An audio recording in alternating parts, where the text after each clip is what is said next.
చామంతిని తీసుకొని జయకృష్ణ అయితే కాఫీ షాప్కి వెళ్తాడు. ఇక అక్కడ వాళ్ళైతే ఐస్ క్రీమ్ తింటూ ఉంటారు. ఐస్ క్రీమ్ తింటూ ఉండగా అక్కడ ఉన్న జయకృష్ణ అయితే టెన్షన్ పడుతూ ఉంటాడు. ఏంటి సార్ ఎందుకు టెన్షన్ పడుతున్నారు అని చెప్పి, నాకు ఒక కోరిక ఉంది, ఆ కోరిక నెరవేరుతుందో లేదో అన్న భయంగా ఉంది అని చెప్పి అంటాడు.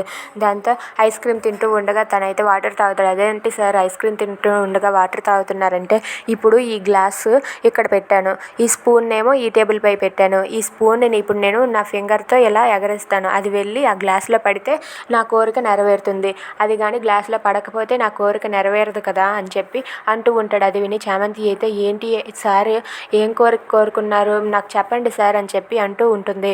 లేదు అది చెప్పకూడదు అని చెప్పి జయకృష్ణ అంటాడు. సరే అయితే నేను ఇలా చేస్తానని చెప్పి గ్లాసు ఆ టేబుల్ మీద స్పూన్ని ఈ టేబుల్ మీద పెట్టి ఇలా కొట్టబోతూ ఉంటాడు. ఇంతలో అయితే అక్కడ బేరర్ని పిలిచి చామంతి అయితే తను సర్వ్ చేసిన బుట్టని తీసుకొని వచ్చి గ్లాస్ తీసి బుట్టని ఆ ప్లేస్లో పెడుతుంది.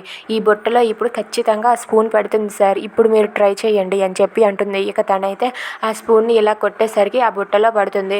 చూసారా సార్, మీ కోరిక ఖచ్చితంగా నెరవేరుతుంది అని చెప్పి అంటూ ఉంటుంది. అది వినగానే జయకృష్ణ అయితే, ఎస్ నా కోరిక నెరవేరుతుంది, ఇప్పుడు 100% చామంతి నాకు పూర్తిగా పడిపోయినట్టే అని చెప్పి అనుకుంటూ ఉంటాడు.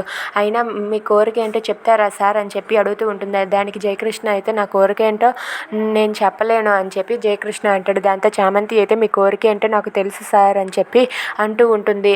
అంటూ జయకృష్ణని చూసి సిగ్గుపడుతూ మురిసిపోతూ ఉంటుంది. అది చూసి జయకృష్ణ అయితే, ఇప్పుడు ఎలాగైనా సరే ఈ విషయం అర్జెంటుగా మేడంకి చెప్పాలి, చామంతి 100% నాకు పడిపోయిందని చెప్పి జయకృష్ణ అనుకుంటాడు. Please subscribe.